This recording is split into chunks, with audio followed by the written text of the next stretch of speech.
నాయకుల మీద, సీనియర్ నాయకుల మీద ఒకసారి రుచి మరిగాక వాళ్ళకి అర్థమైంది కేసు అవసరం లేదు, ఎవిడెన్స్ అవసరం లేదు, ఒక కథ రాసుకుంటే స్క్రిప్ట్ పక్కాగా ఉంటే ఆ పాత్రలో అంబటి రాంబాబునైనా తీసుకురావచ్చు, విడదల రజనీనైనా తీసుకురావచ్చు, నాగార్జునైనా తీసుకురావచ్చు, ఇంకోరినైనా తీసుకురావచ్చు, ఆఖరుకు జగన్మోహన్ రెడ్డి గారి వరకైనా పోవాలంటే పోవచ్చు అని చూపే ప్రయత్నం, ఆ దిశగా ఏదంటే అది కథలు అల్లుకుంటూ మొదలయ్యారు. ఈ ధైర్యం ఎక్కడి నుంచి వచ్చింది?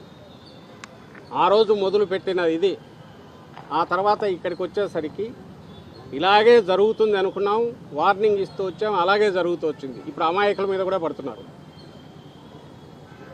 పొలిటికల్ యాక్టివిస్ట్ కాదు, నాయకులు కాదు, సింపథైజర్స్ దాటి ఇప్పుడు సామాన్య జనం మీద, మీ జర్నలిస్టుల మీద ఎవరైతే ఇప్పుడు మనకేం సంబంధం లేనుకుంటున్నారో వచ్చి మా దారిని మేము రాసుకొని పోయి పెడతామంటున్నారు కదా, మీ మీద పడతారు.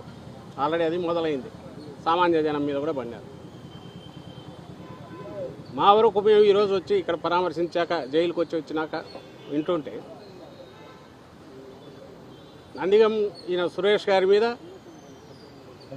ఇప్పటి 12 కేసులు, సరే కొన్ని డిస్పోజ్ అయ్యాయి, బెయిల్ ఇది వచ్చాక ఆఖరణ ఒక కేసు, తప్పుడు కేసు ఒకటి పెట్టారు, తీసుకొచ్చి పెట్టారు.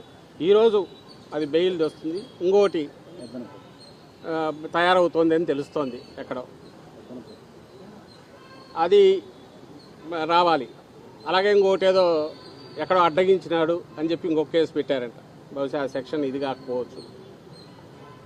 అంటే దాన్ని ఎట్లా బయటికి రాకుండా చూడాలి ఒకసారి వచ్చాక అని. అలాగే తురకా కిషోర్ అని ఆయన మీద 8 కేసులు. వాళ్ళ తమ్ముడికి అసలు సంబంధం లేదు, బెంగళూరులో ఎక్కడ ఉంటాడు, ఆయన మీద 3 కేసులు. ఆయన మున్సిపల్ చైర్పర్సన్గా చేశాడు మాచర్లకు. లేటెస్ట్ వచ్చి ఇంకో రిపోర్టర్ 2 కేసులు అక్కడ పెట్టారు. ఈయన మీద విచిత్రమైంది అంటే కిషోర్ మీద లేటెస్ట్ 2023లో తెలుగుదేశం పార్టీ నాయకుడి ఇంట్లో 30,000 దొంగతనం చేశాడట మున్సిపల్ చైర్పర్సన్. ఆ కేసు నిన్న 28, అంటే ఇది బెయిల్ వచ్చి ఇంకా రిలీజ్ అవుతాడు కానీ 28వ తేదీ కంప్లైంట్ తీసుకొని 23లో పెట్టే ఇన్సిడెంట్ జరిగిందని 28 మే కంప్లైంట్ తీసుకొని ఇమ్మీడియట్ పీటీ వారెంట్ తీసుకొని అది ఒక కేసు పెట్టేశారు. ఏది దొంగతనం అని 30,000 రూపాయలు మున్సిపల్ చైర్మన్ పోయి ఇట్లా దొంగతనం చేశారు. అంటే బియాండ్ రీజన్, చెప్పేది నమ్ముతారా లేదా కూడా ఇప్పుడు పట్టించుకోవట్లా, అవసరం లేదు వాళ్లకు. ఇప్పుడు ఇక్కడ వచ్చి మాట్లాడుతుండగానే మీ జోబులో ఇది ఈయన తీసాడనో, అక్కడేదో లాగాడనో తీసైనా ఇంకో జోబులోంచి ఈయన తీసాడనో కేసులు పెట్టేయచ్చు. ఇది 2 ఏళ్ల తర్వాత పెట్టచ్చు, 5 ఏళ్ల తర్వాత పెట్టచ్చు. అంటే మేము 4 ఏళ్ల తర్వాత వచ్చి ఏం చేయొచ్చో ఇప్పుడు చెప్తున్నారు. దానికి దారి ఈరోజు వేస్తున్నారు. వీటి పరాకాష్ట మనం చూస్తే సామాన్యుల మీద పడుతుంది. ఎప్పుడైతే రీజను, రైము, రీతం ఏమి అక్కర్లేదు, ఓ రేషనల్ అక్కర్లేదు, ఒక ఆధారం అక్కర్లేదు, పొగ కూడా అవసరం లేదు, మనకు ఒక కథ స్క్రిప్ట్ తయారైతే చాలు. ఆ స్క్రిప్ట్ కూడా మళ్ళీ అది హాచ్పాచే, ముందేం తయారు చేసుకోవాల్సిన అవసరం లేదు, మొదలు పెట్టాక యాడ్ చేసుకుంటూ పోవచ్చు. దాని పరాకాష్ట ఈ మధ్య మనం తెనాలిలో చూసింది.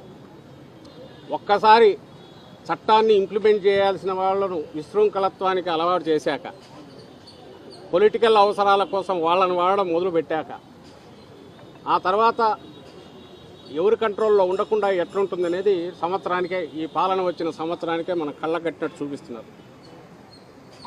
లేకుంటే సర్కిల్ ఇన్స్పెక్టర్లు తెనాలి రోడ్డు మీద కూర్చోబెట్టి సినిమా షూటింగ్ చేసినట్టు కొట్టగలిగిన ఇది ఎవరైనా ఎక్స్పెక్ట్ చేస్తారా?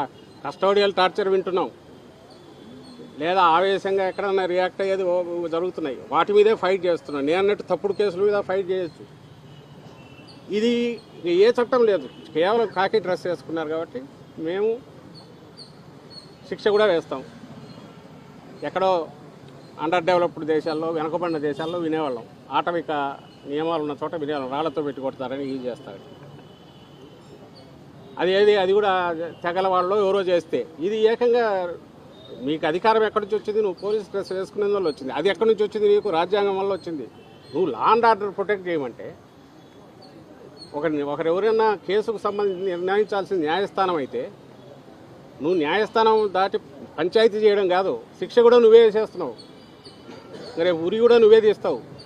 ఇట్లాంటి వాళ్ళు ఉంటే సమాజానికి చీడపురులని నువ్వు అనుకొని వీళ్ళు చేస్తారు. ఈ విచ్చలవిడితనం ఇది ఎక్కడి నుంచి వచ్చింది? ఈ బరి తెగింపు ఎక్కడి నుంచి వచ్చిందంటే పొలిటికల్ ఎస్టాబ్లిష్మెంట్, పొలిటికల్ లీడర్షిప్. స్టేట్ను హెడ్ చేస్తున్న ముఖ్యమంత్రి ఆయన కొడుకు స్వయంగా అవును మేము రెడ్ బుక్ రాజ్యాంగం ఇంప్లిమెంట్ చేస్తాం, రెడ్ బుక్ అంటే ఇట్లుంటుంది, తాట తీస్తాం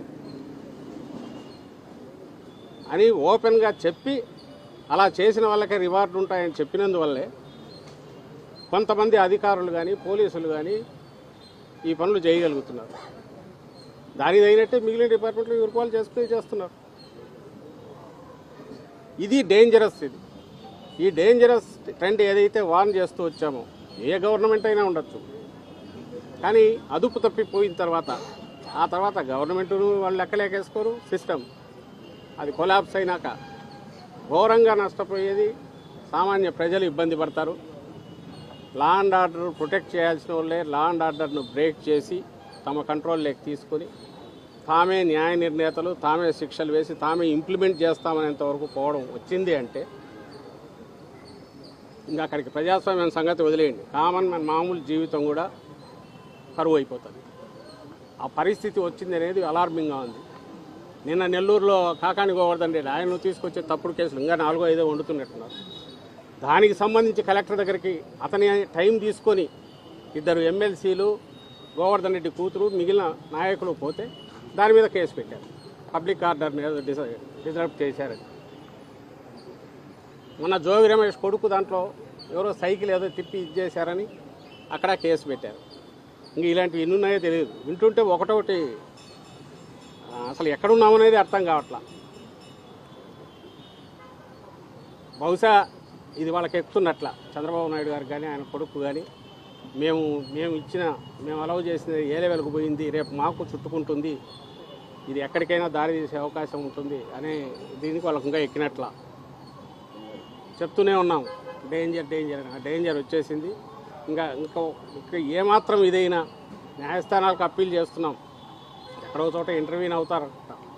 కానీ ఆలోగా వాళ్ళు రియలైజ్ అయితే ఓ రెస్పాన్సిబుల్ పొలిటికల్ పార్టీగా మీరు చేయలేని పనులు ఇంకొక వాయిస్ ఎక్కడ రైజ్ కాకూడదు, మీ తప్పుడు పనులను ఎత్తి చూపకూడదు అనే దీంతో మొదలుపెట్టిన ఈ బరి తెగింపు చట్టాలను పక్కకు తోసేసి ఒక మాఫియా సైన్యంలాగా తయారు చేసుకుని దానికి సబ్స్క్రైబ్ అయిన వాళ్ళను దానికి లొంగిన వాళ్ళతోనే పనులు చేయించుకుంటూ మిగిలిన వాళ్ళందరినీ పక్కకు తోసేసి వీఆర్లకు పంపడము లేదా వాళ్ళ మీద కేసులు పెట్టించడం చేస్తూ టెర్రర్ ఏదైతే క్రియేట్ చేశారో అది ఎల్లకాలం సాగదు. ఆ రియలైజేషన్ ఇప్పటికన్నా ఆయన 40 ఏళ్ళ ఎక్స్పీరియన్స్ ఉన్న చంద్రబాబు నాయుడు గారికి వస్తుంది అనేది ఆశిస్తున్నాం. సరే, ఈ కేసులకు సంబంధించి ఫేస్ చేస్తాం, ఫైట్ చేయాల్సిన పద్ధతిలో ఇది చేస్తాం. ఒక పొలిటికల్ పార్టీగా, అందులో ఇంత బలమైన పొలిటికల్ పార్టీగా, ప్రజల్లో సుస్థిరమైన స్థానము, ప్రజల గుండెల్లో కోట్లాది మంది ప్రజల్లో అభిమానం కూడుగట్టుకుని సంపాదించుకున్న పార్టీగా వైఎస్ఆర్సీపీ ఫేస్ చేస్తుంది. కార్యకర్తలు, నాయకులు మేము ఫేస్ చేస్తాం. మా వర్రీ సామాన్య ప్రజల సంగతి ఏంటి? దీన్ని అందరూ గమనించాలి. విఘ్నులు, మేధావులు, మీ జర్నలిస్టు కూడా అందరూ గమనించి